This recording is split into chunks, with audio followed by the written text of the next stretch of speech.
बदलते दौर में जब दलित आंदोलन लगातार बढ़ रहा है ना, तो इस वक्त लोग निकल के अपने नाम के पीछे रावण जोड़ रहे हैं, राक्षस जोड़ रहे हैं। मतलब ये एक विरोध है ना, कि जाओ तुम, जैसे दलितों को लगातार शोषित किया गया, प्रताड़ित किया गया, उन्हें हज़ारों साल पीछे ढकेल दिया गया गुलाम बना के।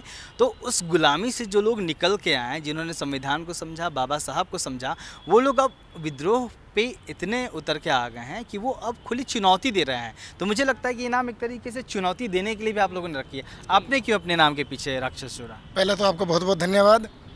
मेरा नाम सूरजपाल राक्षस है। मैं आज वकील के रूप में इस ज़िले में काम कर रहा हूँ, सिविल कोर्ट सूरजपुर में। और ठीक 2009 तक मैं कबाड़ी के रूप में काम करता था इसी ज़िले में, और मेरी शिक्षा मात्र हाई स्कूल थी जो 98 में मैंने पूरी कर ली थी। 98 से और 2009 तक 11 साल तक मैं कबाड़े का रिक्शा खींचता रहा, बोतलें ढोता रहा, रद्दी, अधे पुए बोतल, ये सब मेरा काम था। मेरा कोई शिक्षा से कोई सरोकार बाकी नहीं रह गया था। मैं तो एक आम जिंदगी जी रहा था।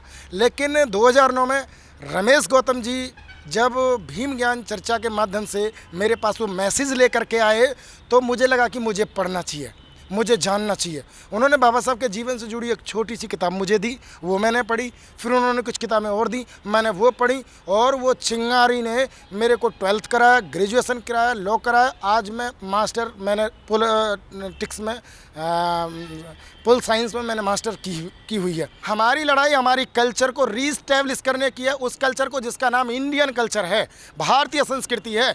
और जब तक भारतीय संस्कृति को हम उस ओरिजिनल कल्चर को खड़ा नहीं कर देते हैं, तब तक इस देश के करोड़ों लोगों को न्याय नहीं मिल सकता है। जी, आपका नाम राखी रावण है, तो आपने अपने नाम के पीछे, क्या आपके घर में सबके नाम के पीछे रावण जुड़ा हुआ है? मेरे घर में किसी के नाम के पीछे भी रावण नहीं है। आपने क्यों रखा ये रावण नाम?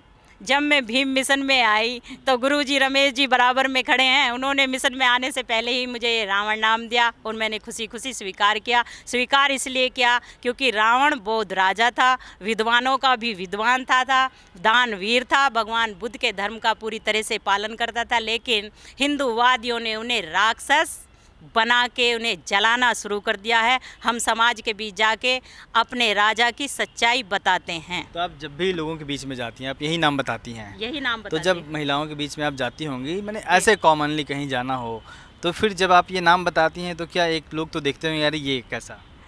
जब मैं बताती हूँ नाम, और पहले से ही चर्चा में आ जाता है कि आज भीम ज्ञान चर्चा है, राखी रावण चर्चा की मैं बात नहीं कर रहा। नहीं, मैं ऐसे में कह रहा। ऐसे भी और कहीं भी जेके राखी रावण आ रहे हैं तो बहुत से लोग ऐसे ही देखने आते हैं कि भाई रावण कौन है। इसलिए लोग खुद ही खुद आ जाते हैं, बुलाने की भी जरूरत नहीं पड़ती।